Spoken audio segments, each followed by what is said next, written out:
یہودی علماء یہاں پر مراد ہے جو کہ غلط فتوے لوگوں کو دیا کرتے تھے.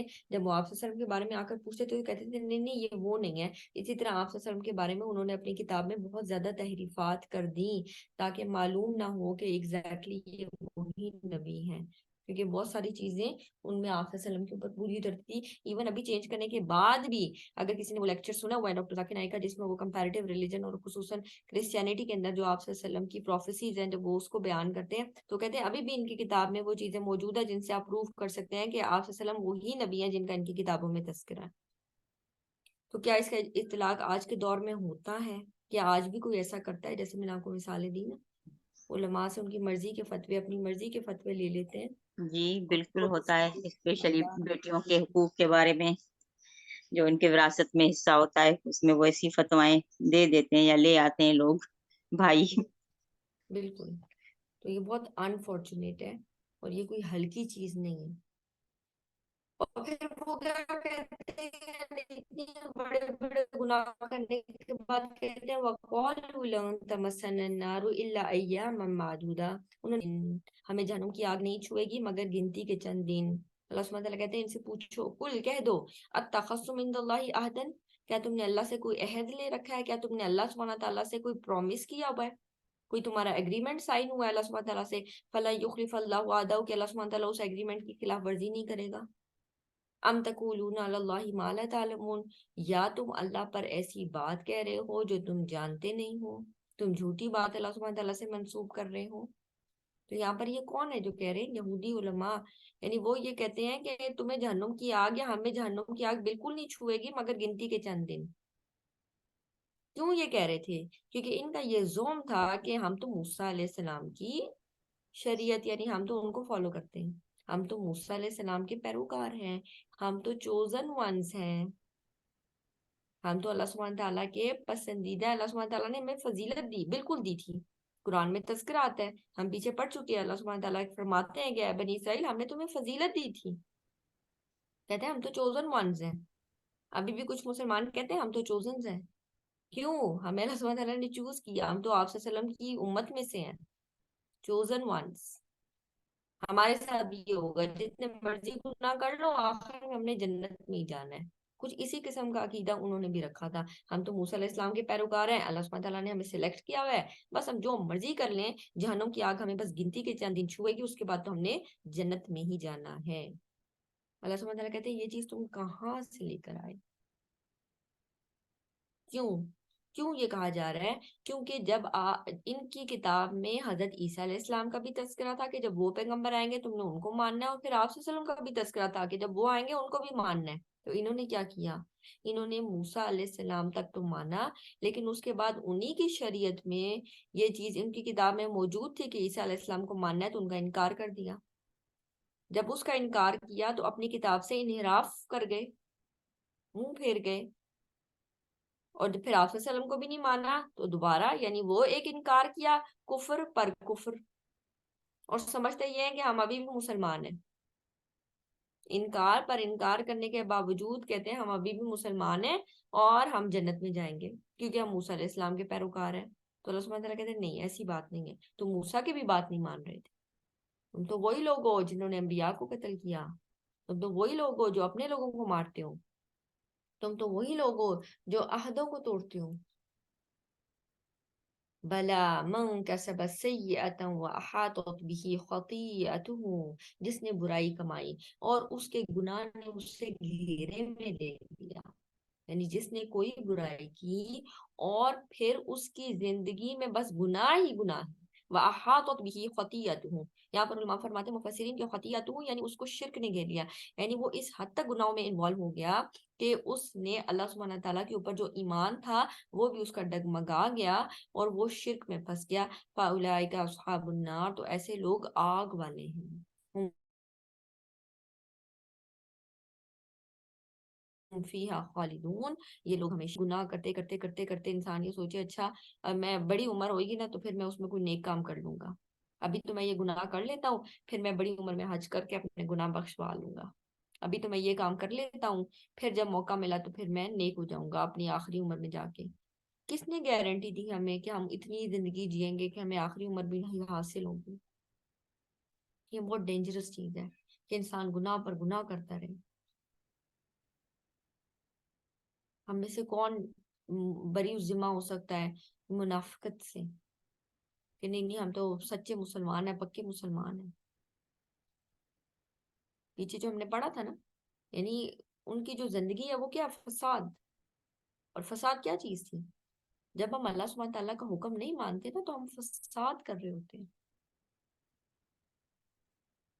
بھلا من کسب سیئۃ, تو جس نے برائی کی تو اس کے گناہ نے اسے گھیرے میں لے لیا. فَأُولَٰئِکَ أَصْحَابُ النَّارِ, پھر یہ لوگ آگ والے ہیں, وہ ہمیشہ اس میں رہیں گے. لیکن اس کے برعکس وہ لوگ جو ایمان لائے, وَالَّذِينَ آمَنُوا وَعَمِلُوا الصَّالِحَاتِ, صرف زبانی کلامی ایمان نہیں, وَعَمِلُوا الصَّالِحَاتِ, نیک عمل کرنے بھی ضروری ہیں. اولئک اصحاب الجنہ, یہ وہ لوگ ہیں جو جنت والے ہیں. ہم فیہا خالدون, وہ اس میں ہمیشہ رہنے والے ہیں. اللہم اجعلنا منہم, آمین یا رب العالمین. تو یہاں پر کیا نیک اعمال, نیک اعمال کیا ہے, کون فیصلہ کرے گا؟ اللہ سبحانہ تعالیٰ کی کتاب پر پیش کیا جائے گا, سنت پر پیش کیا جائے گا. ان کے مطابق ہوں گے تو نیک عمل کاؤنٹ ہوگا, ان کے مطابق نہیں ہوگا تو نیک عمل کاؤنٹ نہیں ہوگا. اور پھر نیک عمل کے لیے 2 شرائط بہت ضروری ہیں. وہ کیا؟ نمبر 1 کہ نیت اللہ سبحانہ تعالیٰ کے لیے خالص ہو. نمبر 2 وہ کام سنت جو عبادت ہے وہ سنت کے مطابق. ٹھیک ہے, تو 2 چیزیں, ایک نیت اللہ سبحانہ تعالیٰ کے لیے خالص, یعنی اللہ کی خاطر آپ وہ کام کر رہے ہو, اور دوسری چیز سنت رسول کے مطابق.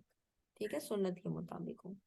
جیسے سورہ انسان میں بھی آتا ہے نا, وہ یتیموں مسکینوں کو کھانا کھلاتے ہیں اور کیا کہتے ہیں, قیدیوں کو کھانا کھلاتے ہیں, ہم تم سے کسی جزا کا مطالبہ نہیں کرتے, ہم تم سے ایکسپیکٹیشن نہیں رکھتے جزا کی. کیوں؟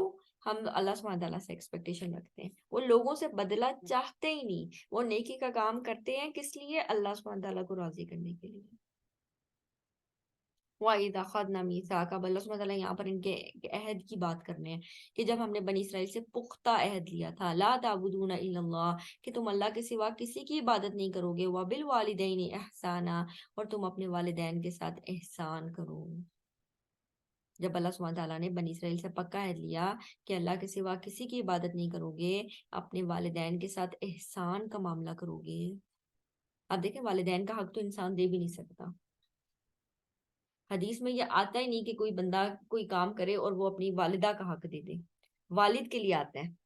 والد کے لیے کیا آتا ہے کہ اگر کوئی انسان, یعنی ایک شخص آیا اور آ کر پوچھتا ہے کہ میں اپنے والد کا بدلہ دے سکتا ہوں, تو اس نے کہا نہیں دے سکتے, ہاں سوائے ایک چیز کے.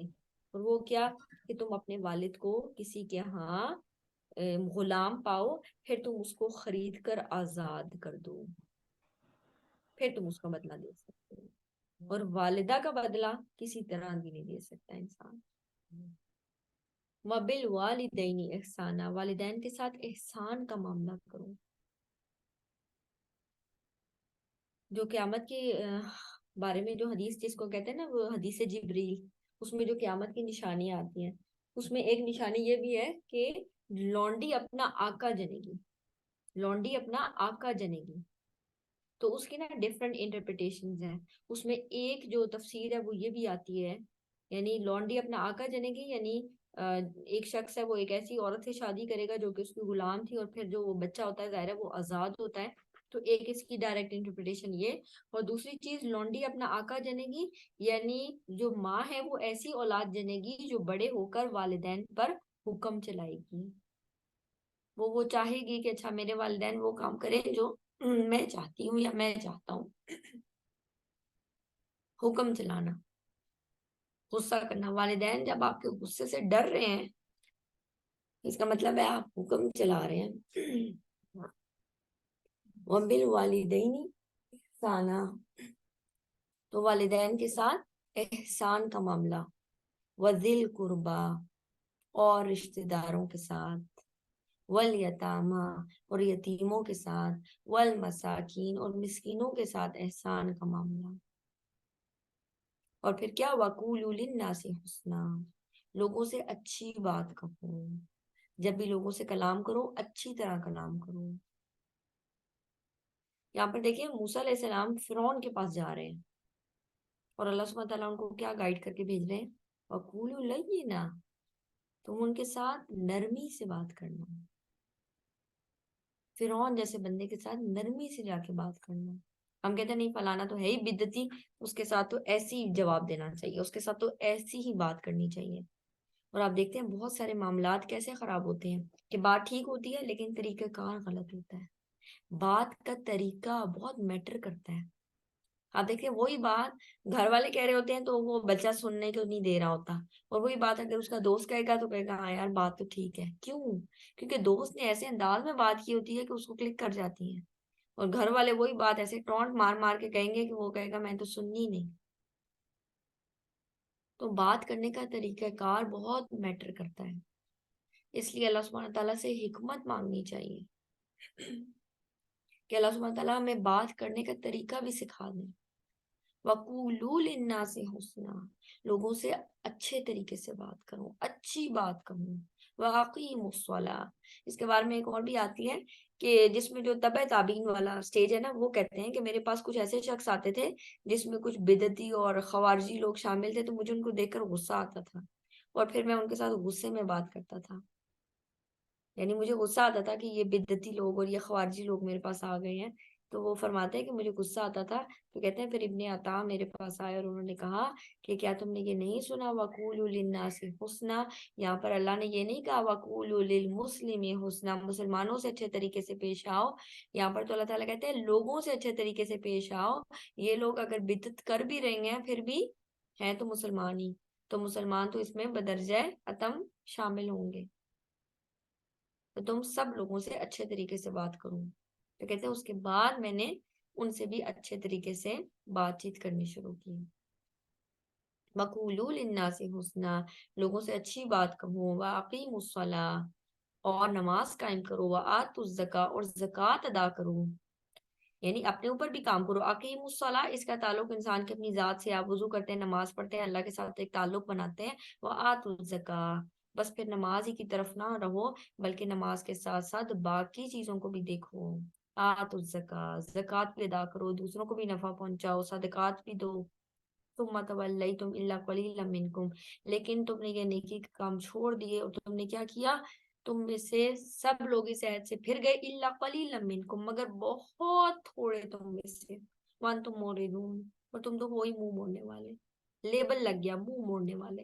پیچھے بھی آپ دیکھیں جب ان کے اوپر کوئی تور اٹھایا گیا اور اس کے بعد کیا کیا؟ اس وقت تو کہا ہاں جی ہم پکڑتے ہیں کتاب، اور جو کوئی تور کو پیچھے کیا تو کیا کہتے ہیں؟ ثم تولیتم، پھر تم منہ موڑ گئے، تم نے عہد توڑ دیا. وَأَنْتُمْ مُورِدُونَ، تم سب منہ موڑنے والے تھے. وَإِذْ أَخَذْنَا مِيثَاقَكُمْ لَا تَسْفِكُونَ دِمَاءَكُمْ، جب ہم نے تم سے پختہ عہد لیا تھا کہ تم اپنوں کا خون نہیں بہاؤ گے، اپنے لوگوں کو قتل نہیں کرو گے. وَلَا تُخْرِجُونَ أَنفُسَكُم مِّن دِيَارِكُمْ، اور اپنے آپ کو اپنے گھروں سے نہیں نکالو گے، یعنی اپنے لوگوں کو گھروں سے نہیں نکالو گے. ثُمَّ أَقْرَرْتُمْ، تم نے اقرار کیا تھا کہ ہاں جی ایسا ہی ہوگا. وَأَنْتُمْ تَشْهَدُونَ، اور تم خود اس پر گواہی دیتے ہو. بنی اسرائیل کو حکم دیا جا رہا ہے کہ وہ آپس میں ایک دوسرے کا خون بہاتے تھے، آپس میں ایک دوسرے کو گھروں سے نکالتے تھے. آج میں یہ آیات سن رہی تھی نا آج اور کل، تو میں ایک ہی چیز پہ، جیسے آپ سب لوگ دیکھ رہے ہوں گے جو آج کل فلسطین میں خصوصاً غزہ میں ہو رہا ہے. آپ دیکھیں مسلم ممالک کا کیا سٹینڈ ہے، وہ کہاں کھڑے ہیں، ان کا کیا پوائنٹ آف ویو ہے. کتنے مسلمان ممالک ہیں جو ان کے ساتھ کھڑے ہیں، اور کتنے مسلمان ممالک ہیں جو اپنے اڈے ان کو دے رہے ہیں کہ آئیے آئیے فلسطین پر حملہ کیجیے. اپنے لوگوں کو مروا رہے ہیں، اپنے لوگوں کا خون بہا رہے ہیں. ایک یا دو کے علاوہ کوئی ان کا ساتھ دینے کو تیار نہیں ہے. ایک طرف سیزنز چل رہے ہیں اور ایک طرف مسلمانوں کا قتل عام ہو رہا ہے، چھوٹے بچوں کا. یعنی دل اتنے سخت ہو گئے کہ احساس ہی ختم ہو گیا. اور ہم کہتے ہیں ہم سے یہ نہیں چھوڑا جاتا اور ہم سے وہ نہیں چھوڑا جاتا.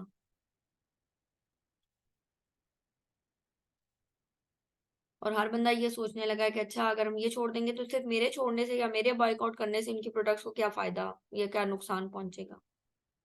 ایک ایک کر کے ہی نقصان پہنچتا ہے. ابھی بھی آپ نے سنا ہوگا کہ جس طرح وہ اس کی رپورٹ دیا انہوں نے کہ 80% ان کی جو سیلز ہیں وہ نیچے آئی ہیں بائیکاٹ کی وجہ سے. اور ابھی یہ بائیکاٹ کوئی نیشنل لیول پہ نہیں ہوا کہ آپ کو حکومت کی طرف سے آیا ہو کہ ہاں جی آپ بائیکاٹ کریں. لوگ اپنے طور پر کر رہے ہیں لیکن اس کا بھی اثر نظر آ رہا ہے. تو اگر اور کچھ نہیں کر سکتے تو کم از کم حصہ تو نہ بنے.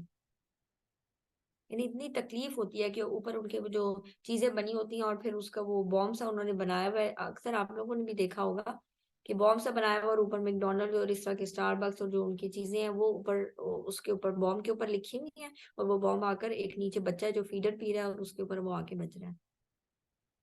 یعنی ہم پروموٹ کر رہے ہیں کہ اچھا ہم آپ کو فائدہ دیں گے آپ کی اس انڈسٹری میں تاکہ آپ مسلمانوں کا قتل عام کریں خصوصاً بچوں کا.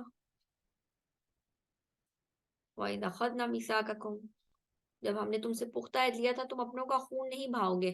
اگر ہم اس کو دیکھیں تو اس کے پیچھے کیا چیز آتی ہے میں اس آیت کے بعد آپ کو بتاتی ہوں.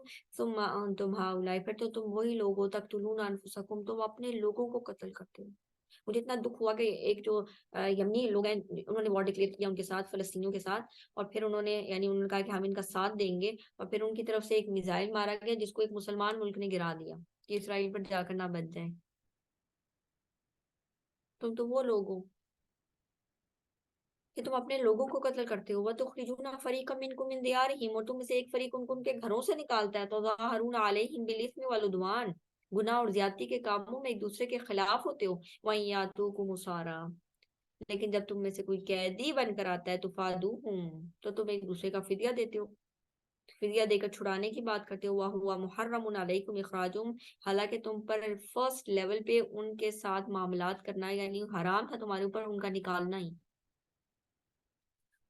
اور میں اس چیز کو نا ایسے لے رہی تھی کہ جیسے مسلمان ممالک یعنی زیادہ سے زیادہ جو کوئی ملک کر رہا ہے وہ کیا کر رہا ہے کہ اچھا ان کی چیزوں کا بائیکاٹ کرتے ہیں اور ان تک ایڈز پہنچا رہے ہیں. اچھا یہ چیزیں پہنچ جائیں ان کو ریفیوجی کیمپس پہنچا دیں ان کو ہاسپٹل پہنچا دیں ان کو یہ چیزیں کر دیں. کچھ تو یہ بھی نہیں کر رہے لیکن ان کو اتنی چیزیں پہنچانے کے پیچھے آپ جو معاملات طے کر رہے تھے آپ نے اتنی ایڈ اتنی آپ نے امداد وہاں پہنچا دی. اس امداد کے علاوہ آپ نے یعنی اپنے آپ کو سکون دینے کے لیے کہ ہم کسی نہ کسی طرح فلسطین کے ساتھ بھی کھڑے ہیں لیکن بظاہر جو کام آپ کر سکتے تھے آپ کے اوپر تو ان کی حفاظت کرنا بھی تھا. ایک مسلمان کی جو دوسرے مسلمان کے لیے ایسی فیلنگ ہوتی ہے جیسے ایک جسم تمام مسلمان ایک جسم کی مانند ہے. ایک کسی کو تکلیف ہوتی ہے پورا جسم اس تکلیف میں جاتا ہے. تو یہاں پر دوسرے معاملات بھی چل رہے ہیں اور جب وہ ان کو نقصان پہنچاتے ہیں تو ان کے لیے ایڈز اور یہ چیزیں بھی پہنچائی جاتی ہیں. وہ بھی چند ایک طرف ان کے ساتھ معاملات اور ایک طرف یہ اپنے آپ کو تسلی دینے کے لیے. افتؤمنون ببعض الکتاب وتکفرون ببعض کیا تم کتاب کے بعض حصے کو مانتے ہو اور بعض کا کفر کرتے ہو. فما جزاء من يفعل ذلك منکم تو کیا جزا ہے اس کام کی تمہارے لیے الا خزي فی الحیات الدنیا مگر یہ کہ رسوائی ہے دنیا کی زندگی میں. ویوم القیامت یردون الی اشد العذاب اور قیامت کے دن وہ لوٹائے جائیں گے اس سے زیادہ یعنی شدید عذاب کی طرف. وَمَا اللَّهُ بِغَافِلٍ عَمَّا تَعْمَلُونَ اللہ تعالیٰ تمہارے کاموں سے بے خبر نہیں ہے غافل نہیں ہے. اب تھا کیا اس کو تھوڑا سا پس منظر دیکھ لیتے ہیں. جو مدینہ تھا نا وہاں پر یہود کے قبیلے رہتے تھے 3 بنو قینقاع بنو قریظہ اور بنو نذیر. ٹھیک ہے اور وہاں پر جو انصار تھے ان کے بھی 2 گروہ رہتے تھے اوس اور خزرج. اب اوس اور خزرج ان کی آپس میں بھرپور لڑائی تھی. اوس اور خزرج یہ مدینہ کے لوگ تھے جو مشرکین تھے یہ آپس میں لڑتے رہتے تھے. اوس کے تعلقات تھے بنو قریظہ کے ساتھ اچھے تعلقات تھے اور بنو قریظہ کون ہے یہودی ہیں. اور جو خزرج والے ہیں ان کے اچھے تعلقات ہیں بنو نذیر کے ساتھ اور بنو قینقاع کے ساتھ. اب جب ان کی اوس اور خزرج کی آپس میں جنگ ہوتی تھی نا تو یہ لوگ ایلائز بن جاتے تھے. بنو قریظہ اوس کے ساتھ مل جاتے تھے اور بنو قینقاع اور بنو نذیر خزرج کے ساتھ مل جاتے تھے. اب جب یہ آپس میں لڑائیاں کرتے تھے تو ادھر سے بنو قریظہ کے بھی بندے آتے ہوں گے یہاں سے بنو قینقاع بنو نذیر کے بھی بندے تھے تو یہودی آپس میں بھی ایک دوسرے کے ساتھ لڑتے تھے اور قتل بھی کرتے تھے. لیکن جب اوس یا خزرج میں تھے انہی لوگوں کے پاس ان کے لوگ پکڑے جاتے تھے ہوسٹیجز بنتے تھے تو وہ جا کر ان کو آزاد بھی کراتے تھے. اس میں یہ سب مل کر پیسے جمع کرتے تھے اور ان کو جا کر آزاد کراتے تھے. تو جب ان سے پوچھا جاتا تھا کہ آپ ان کو کیوں فدیہ دے کر آزاد کراتے تو کہتے ہیں ہماری کتاب میں لکھا ہوا ہے کہ ہم اپنے بھائیوں کا خیال رکھیں. تو اللہ تعالیٰ کہتے ہیں تو کتاب میں یہ نہیں لکھا ہوا کہ تم فرسٹ پلیس پہ ان کو قتل بھی نہیں کرنا, فرسٹ پلیس پہ ان کو ان کے گھروں سے بھی نہیں نکالنا, تو تم آدھی بات کو مانتے ہو اور آدھی بات کا انکار کر لیتے ہو. تو کچھ بات کتاب پر عمل کرنا اور کتاب کے کچھ حصے پر عمل نہ کرنا, یہ بہت ڈینجرس چیز ہے. اللہ سبحانہ تعالیٰ کیا فرماتے ہیں, یا ایھا الذین آمنوا ادخلوا فی السلم کافہ, پورے کے پورے اسلام میں داخل ہو جاؤ. ایسے آدھا آدھا والا اسلام نہیں ایکسیپٹیبل, تھوڑی چیز مانی تھوڑی چیز نہیں مانی, جو آسان لگ رہی ہے مان لو, جو مشکل لگ رہی ہے چھوڑ دو. بعض حصے پر عمل کرنا اور بعض کو چھوڑ دینا, اس کا آپ دیکھ لیں کیا سزا ہے. دنیا کی زندگی میں رسوائی اور قیامت کے دن سخت ترین عذاب کی طرف پھیر دیے جائیں گے. کیا گناہ کیا ہے؟ کتاب کے ایک حصے کو مانا اور ایک حصے کا انکار کر دیا. اولئک الذین اشتروا الحیاۃ الدنیا, یہ وہ لوگ ہیں جنہوں نے آخرت کے بدلے دنیا کی زندگی خریدنی ہے. فلا یخفف عنہم العذاب ولا هم ینصرون, تو نہ ان کے عذاب میں کمی کی جائے گی اور نہ ہی وہ مدد دیے جائیں گے. وَلَقَدْ آتَيْنَا مُوسَى الْكِتَابَ, بلا شبہ ہم نے موسیٰ علیہ السلام کو کتاب دی. وَقَفَّيْنَا مِن بَعْدِهِ بِالرُّسُلِ, اور اس کے بعد ہم نے پے در پہ ایک کے بعد ایک رسول بھیجے. وَآتَيْنَا عِیسَىٰ ابْنَ مَرْیَمَ الْبَیِّنَاتِ, اور پھر ہم نے ان کی طرف عیسیٰ ابن مریم کو بھیجا روشن نشانیاں دے کر. وَأَيَّدْنَاهُ, اور ہم نے مدد کی اس کی کس کے ساتھ, بروح القدس. روح القدس سے یہاں مراد حضرت جبرائیل علیہ السلام ہے, روح القدس سے ان کی مدد کی. أَفَكُلَّمَا جَاءَكُمْ رَسُولٌ بِمَا لَا تَهْوَىٰ أَنفُسُكُمُ اسْتَكْبَرْتُمْ, تو یہاں پر کیا ہوا, جب کبھی تمہارے پاس کوئی رسول اس چیز کے ساتھ آیا جو تمہارے دل پسند نہیں کرتے تھے, اپنی پسند کے احکامات نہیں آتے تھے, تم نے تکبر کیا. فَفَرِيقًا كَذَّبْتُمْ, تو انبیاء کے ایک فریق کو تو تم نے قتل کر ڈالا, یعنی جھٹلا دیا. وَفَرِيقًا تَقْتُلُونَ, اور ایک فریق کو قتل کر دیا. یعنی تم نے اپنا حصہ یہ ڈالا کہ جب کوئی نبی کوئی ایسی چیز لے کر تمہارے پاس آتا تھا کہ جس کو تمہارے دل پسند نہیں کرتے تھے, تو تم تکبر کرنے لگتے تھے, کبھی تم جھٹلا دیتے تھے اور کبھی تم اس شخص کو برداشت ہی نہیں کرتے تھے, مار دیتے تھے. کیا ابھی بھی علماء کو مار دیا جاتا ہے جب ان کی پسند کی چیزیں نہیں آ رہی ہوتی؟ ایک کے بعد ایک شخص کو چن چن کر مار دیا جاتا ہے کیونکہ ان کی فتوے ان کی چیزیں ان کو پسند نہیں آ رہی ہوتی. وَقَالُوا قُلُوبُنَا غُلْفٌ, اور جب ان کو نیکی کی بات کہی جاتی ہے تو کہتے ہیں ہمارے دل پروٹیکٹڈ ہے, ہم اسٹرانگ, ہم پکے کٹر قسم کے مسلمان ہیں. وَقَالُوا قُلُوبُنَا غُلْفٌ, ہمارا دل غلاف میں ہے. اللہ سبحانہ وتعالیٰ کہتے ہیں اللہ تعالیٰ نے ان کے کفر کی وجہ سے ان پر لعنت کی ہے. فَقَلِيلًا مَا يُؤْمِنُونَ, تو یہ کم ایمان لاتے ہیں. یعنی تم ان سے ایکسپیکٹیشن ہی نہ رکھو, انہوں نے جو فرسٹ پلیس پہ انکار کیا اسی وجہ سے اللہ سبحانہ تعالیٰ نے ان کے دل کو سخت کر دیا. وَلَمَّا جَاءَهُمْ كِتَابٌ مِّنْ عِندِ اللَّهِ مُصَدِّقٌ لِّمَا مَعَهُمْ, اور جب اللہ تعالیٰ کی طرف سے ان کے پاس ایک کتاب آ گئی جو اس کی تصدیق کرنے والی ہے جو ان کے پاس ہے. کون سی کتاب آئی؟ یعنی ہمارے پاس اللہ سبحانہ وتعالیٰ کی قرآن آ گیا, اور ان کے پاس ایک کتاب آ گئی تصدیق کرنے والی ہے ان کی جو ان سے پہلے ہے. کون سی, کس چیز کی تصدیق؟ تورات کا, انجیل کا. ہمارے پاس قرآن میں ذکر ہے یستفتحون علی الذین کفروا, اس سے پہلے وہ کیا کرتے تھے, وَكَانُوا مِن قَبْلُ یستفتحون علی الذین کفروا, اس سے پہلے جب جنگیں ہوتی تھی نا, کیونکہ ان کی کتاب میں ذکر تھا کہ ایک نبی آئے گا, تو وہ کہتے تھے کہ ہم ضرور انبیاء پر ایمان, یعنی اس نبی کو مانیں گے, اور دیکھنا جب وہ نبی آئے گا پھر ہم تمہارے ساتھ, یعنی ہم تم پر فتح حاصل کر لیں گے. لیکن جب وہ نبی آیا تو انہوں نے اپنا حصہ کیا نکالا کہ مانا ہی نہیں, انکار کر دیا. فَلَمَّا جَاءَهُم مَا عَرَفُوا كَفَرُوا بِهِ, تو جب وہ نبی آیا تو تم نے کیا کیا, اس کو پہچان لیا لیکن انکار کر دیا. فَلَعْنَةُ اللَّهِ عَلَى الْكَافِرِينَ, تو ایسے کافروں پر اللہ سبحانہ تعالیٰ کی لعنت ہے. ٹھیک ہے, تو پچھلی کتابوں کی تصدیق کرنے سے کیا مراد ہے کہ اللہ سبحانہ تعالیٰ نے یہ نہیں کہ اب ہم ان کتابوں کو بھی مانے کیونکہ قرآن ان کتابوں کی تصدیق کرتا ہے. قرآن ہمیں یہ بتاتا ہے کہ اللہ سبحانہ تعالیٰ نے اس سے پہلے بھی کتابیں اتاری, مختلف انبیاء بھی اتارے, تو ہمارے اوپر اتنا ہی ایمان لانا کافی ہے. یعنی ہم وہ کتابیں اتری, ہاں اس کتابوں میں کیا کانٹینٹ ہے ہم اس کو پڑھیں اور ہم اس کی چیزوں کو فالو کریں, یہ بات نہیں ہے. ٹھیک ہے, تصدیق کرنا, بس ہم ان چیزوں کو مانیں گے کہ اللہ سبحانہ تعالیٰ نے کتابیں اتاری, انبیاء اتارے, لیکن کیونکہ ہمارے پاس جو بک اپنی موجودہ فائنل وہ یہی ہے. اب آپ صلی اللہ علیہ وسلم کی شریعت قابل عمل ہے اور قرآن قابل عمل, بس یہ ایک کتاب ہے جس کو مانا جائے گا. بئس ما اشتروا بہ, کتنی بری ہے, کتنا برا یعنی سودا ہے جو انہوں نے کیا. کیا کیا؟ اشتروا به انفسهم، وہ جس کے بدلے میں انہوں نے اپنے آپ کو بیچ ڈالا، ان یکفروا بما انزل اللہ بغیا ان ینزل اللہ من فضلہ، کہ وہ انکار کر دیں اس کا جو اللہ نے نازل کیا اس ضد کی وجہ سے کہ اللہ سبحانہ تعالیٰ نے اپنا فضل اپنے بندوں میں سے کسی کو عطا کیا. یعنی اگر اللہ سبحانہ تعالیٰ نے بنی اسرائیل میں سے آخری نبی نہیں چنا، بنو اسماعیل میں سے چن لیا، تو انہوں نے اپنا حصہ یہ نکالا کہ سرکشی میں آ کر بغض کی وجہ سے انکار کر دیا. اس وجہ سے کہ اللہ سبحانہ تعالیٰ اپنے فضل میں سے کسی ایک شخص کے اوپر اتار دیا، یعنی ایک شخص کو چن لیا. فباؤ بغضب علی غضب، پھر وہ غضب پر غضب لے کر لوٹے. وللکافرین عذاب مہین، اور کافروں کے لیے تو توہین آمیز عذاب ہے.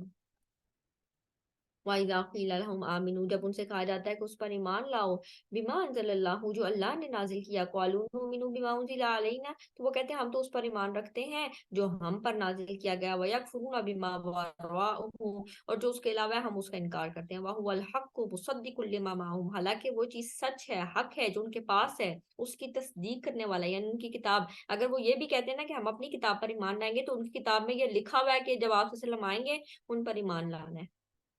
تو تمہاری کتاب میں تو لکھا ہوا ہے، اس کا مطلب ہے تم اپنی کتاب پر بھی ایمان نہیں لا رہے. کل فالما تک تم، اللہ تعالیٰ کہتے ہیں اچھا یہ بات ہے کہ تم یہ کہہ رہے ہو بس ہم تو اپنی کتاب پر ایمان لائیں گے، ہم تو ہمارے دل غلاف میں، ہم بڑے پروٹیکٹڈ ہیں، ہم بس اپنی کتاب کو مانتے ہیں تو رات کو، اس کے علاوہ ہم کسی کو نہیں مانیں گے. اللہ تعالیٰ کہتے ہیں اچھا تو پھر تم نے انبیاء کو قتل کیوں کیا تھا اگر تم اتنے ایمان کے دعوے دار ہو؟ کہہ دو اگر تم ایمان لانے والے تھے تو اس سے پہلے انبیاء کو کیوں قتل کرتے تھے؟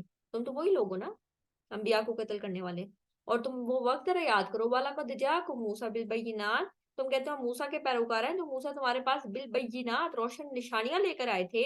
ثم اتخذتم العجل، تم تو وہی لوگ ہو کہ بچڑے کو معبود بنا لیا، من بعد، اس کے بعد، وانتم ظالمون، حالانکہ تم بڑا ظلم کرنے والے تھے. تو یہاں پر آپ دیکھیں اللہ سبحانہ تعالیٰ خوب ڈانٹ پلا رہے ہیں ان کو. وَإِذَا أَخَذْنَا مِيثَاقَكُمْ، اور ذرا وہ وقت بھی یاد کرو جب ہم نے تم سے وعدہ لیا تھا، وَرَفَعْنَا فَوْقَكُمُ الطُّورَ، اور سختی کرنے کے لیے تمہارے اوپر ہم نے طور کو بھی کھڑا کیا تھا تاکہ تمہیں سمجھ آ جائے. خُذُوا مَا آتَيْنَاكُمْ بِقُوَّةٍ وَاسْمَعُوا، ہم نے کہا تھا ہماری دی ہوئی چیز کو مضبوطی سے پکڑو اور سنو، یعنی اس کتاب کو مضبوطی سے پکڑو اور سنو.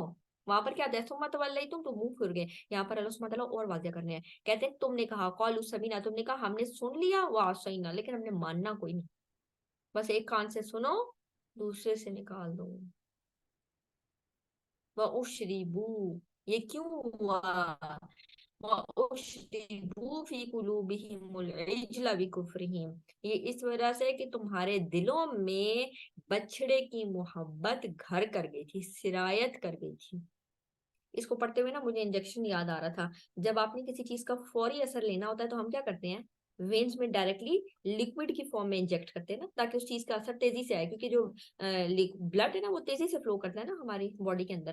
تو جب ہم کسی چیز کا زیادہ گہرا اثر چاہتے ہیں، تیزی سے چاہتے ہیں، ہم چاہتے ہیں پوری ہر جگہ پر پہنچے، تو ہم وین میں انجیکٹ کرتے ہیں. اور جب ہم نے سلو اثر پہنچانا ہوتا ہے تو ہم اس کو کھا بھی لیتے ہیں، یعنی پھر وہ معدے تک جاتا ہے اور پھر وہ آہستہ آہستہ اپنا اثر کھاتا ہے. یہاں پر دیکھیں اللہ سبحانہ تعالیٰ یہ نہیں کہہ رہے کہ بچڑے کی محبت بس ان کے دل میں تھی. اللہ تعالیٰ کہتے ہیں وہ بچڑے کی محبت ان کو پلائی گئی تھی. کوئی چیز سما یامرکم بھی، کہہ دو کتنا برا ہے تمہارا، یہ حکم دے رہا بھی ایمانکم، کتنا برا تمہیں حکم دے رہا ہے تمہارا ایمان، ان کنتم مومنین، اگر تم ایمان کا دعویٰ کر رہے ہو تو تمہارا ایمان تو تم بڑا ہی برا حکم دے رہا ہے. وآخر دعوانا الحمد للہ رب العالمین. سبحانک اللہم بحمدک نشہد ان لا الہ الا انت نستغفرک ونتوب الیک.